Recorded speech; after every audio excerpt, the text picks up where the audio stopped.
Okay, think about this for a second. For years, AI meant giant, power-hungry data centers, right? But what if I told you that all that intelligence is, well, it's shrinking. It's finding its way into the smallest, most ordinary objects all around us. We are talking about a full-on revolution, where supercomputers are literally landing on our fingertips. And that, right there, is the big question we're tackling today. How in the world do you fit a supercomputer onto a chip the size of a fingernail? It sounds like something straight out of science fiction, doesn't it? Well, it's not, and we're going to break down exactly how it works. You see, we're shifting away from this old model of cloud AI, where your device has to send data to some massive server miles away just to get an answer. The new world is all about edge AI or TinyML. The idea is to bring the brainpower to the data, not just to your phone, but to your coffee cup, your watch, a sensor in a factory. So why is this such a big deal?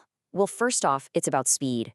For a self-driving car or a drone, waiting for a signal from the cloud is a non-starter. Decisions have to be instant. Then there's privacy. Think about a health monitor. With on-device AI, your sensitive data gets analyzed right on your wrist. It never has to leave. It also saves a ton of bandwidth, which is a lifesaver for sensors out in remote fields. And maybe coolest of all, it opens the door to this wild future of distributed intelligence, where billions of tiny devices work together. But, and this is a big but, it's not easy. This is the central challenge, what I like to call the incredible shrinking problem. You have these enormous, complex AI models with millions of parameters, and you somehow have to cram them onto these teeny tiny low-power computer chips. That's a huge disconnect, right? And let's be really clear about the kind of hardware we're talking about here. These are resource-constrained devices. This isn't your laptop or even your smartphone. We're talking about microcontrollers with just a few kilobytes of RAM. That's thousands of times less memory than your phone. They have slow CPUs and often have to run on a tiny battery or even energy they harvest from the environment. The limitations are absolutely extreme. So the hurdles are pretty immense. Memory is probably the biggest one. Fitting a useful model into kilobytes is an art form. Energy use is critical. You can't have a device that dies in 5 minutes. These things also need to make decisions in milliseconds for real-time applications. And, since they're out in the physical world, security is a huge deal. Someone could just pick one up. On top of all that, they have to be super reliable, working in crazy heat, cold, or while being shaken around. So how do engineers actually solve this incredible shrinking problem? Well, they've come up with a really clever set of tools. The best way to think about it is that they're putting this massive AI brain on a very, very strict diet to make it lean, efficient, and ready for the tiny leagues. Two of the most powerful tools in that toolkit are quantization and pruning. Quantization is basically about reducing numerical precision, kind of like swapping out super detailed numbers for simpler, smaller ones. It's like using fewer decimal places. This alone can slash the model size by 4 to 8 times. Pruning, on the other hand, is more like digital surgery. It carefully snips away the redundant, less important connections inside the neural network to make it lighter without losing too much intelligence. Now, having a smaller model is great, but you still need special software to actually run it on the chip. In the TinyML world, there are a few big players. You've got TensorFlow Lite Micro from Google. It's the veteran, it's mature, but it can be a little heavy on the C++ side. Then there's MicroTVM, which is super flexible and hardware agnostic, but it definitely has a steeper learning curve. And for getting started fast, there's Edge Impulse. It's a cloud platform that makes prototyping super easy, though you are a bit tied to their system. Okay, enough with the theory. Let's get our hands dirty and look at the hardware itself. We're going to stage a little head-to-head battle between two of the most popular microcontrollers out there for TinyML, the Raspberry Pi Pico and the ESP32. So here's the tale of the tape. Just looking at the specs, the ESP32 looks like the heavyweight champion. It's got a much faster clock speed, 240 megahertz to the Pico's 133, and it's packing more than double the short-term memory, or SRAM. So it should just blow the Pico away, right? Well, let's see what happens. In a standard benchmark test, calculating pi, the ESP32 does it in 4.7 seconds, and the Pico takes 5.6. So, okay, the ESP32 is faster, but only by about 19%.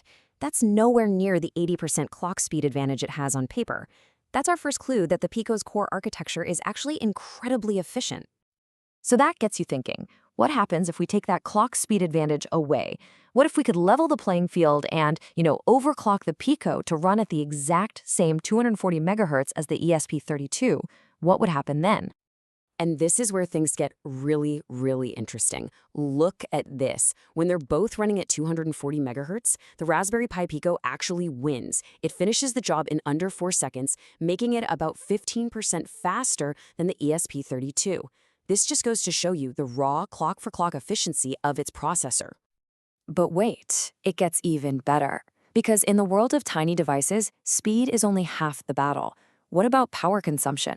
Well, it turns out the overclocked Pico doesn't just run faster, it does it while sipping only 66 milliamps of current, compared to the ESP32's 100. So it's faster and way more power efficient. For anything running on a battery, that is a total game changer. So, we've established that the hardware cores, like the ones in the Pico, are incredibly efficient. But having two powerful cores is completely useless if your software doesn't know how to manage them both at the same time. This brings us up a level to the operating system and the challenge of really unleashing that multi-core power. And this is where a recent research paper identified a major gap.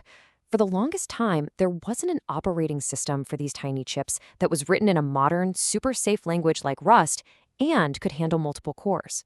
So, to fill that gap, a team of researchers went ahead and built one, Arial OS. The way it works is actually pretty elegant. When the chip boots up, one core, we'll call it Core 0, handles all the initial setup. Its very last job is to essentially tap Core 1 on the shoulder and say, "Hey, wake up, it's time to work." From that moment on, both cores are running in parallel, intelligently managing their own to-do lists of tasks. It's a really clean way to get both brains in the game. One of the key tricks Arial OS uses is something called global scheduling. You can think of it like this. Instead of each core having its own private to-do list, there's one big shared list for both of them. This means if Core 0 gets really busy, but Core 1 has some free time, a high-priority task can just jump over to the free core. It's all about making sure no processing power ever goes to waste. All right, so we've looked at the hardware, the software tricks, the whole shrinking toolkit. Let's pull the lens back out and look at the big picture. What does all of this mean for the future of AI on these tiny devices?